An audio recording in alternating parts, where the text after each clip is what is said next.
Welcome to this training session on installing joggles and their function. What is a joggle? It is a small offset near the edge of a piece of sheet metal. It allows one sheet of metal to overlap another sheet while maintaining a flush surface. Use of the joggle maintains the smooth surface of a joint or splice.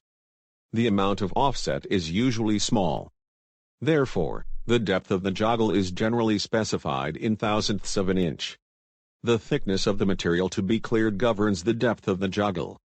In determining the necessary length of the joggle, allow an extra 1/16 inch to give enough added clearance to assure a fit between the joggled, overlapped part.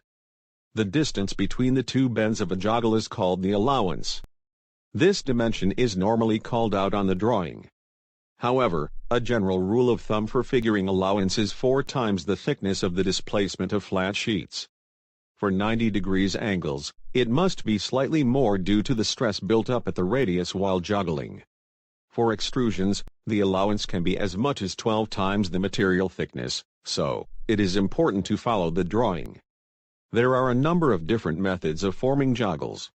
If the joggle is to be made on a straight flange or flat piece of metal, it can be formed on a cornice break.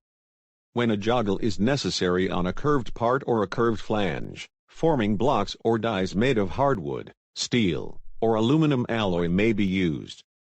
The forming procedure consists of placing the part to be joggled between the two joggle blocks and squeezing them in a vise or some other suitable clamping device. After the joggle is formed, the joggle blocks are turned over in the vise and the bulge on the opposite flange is flattened with a wooden or rawhide mallet. Since hardwood is easily worked, dies made of hardwood are satisfactory when the die is to be used only a few times. If a number of similar joggles are to be produced, use steel or aluminum alloy dies. Dies of aluminum alloy are preferred since they are easier to fabricate than those of steel and wear about as long.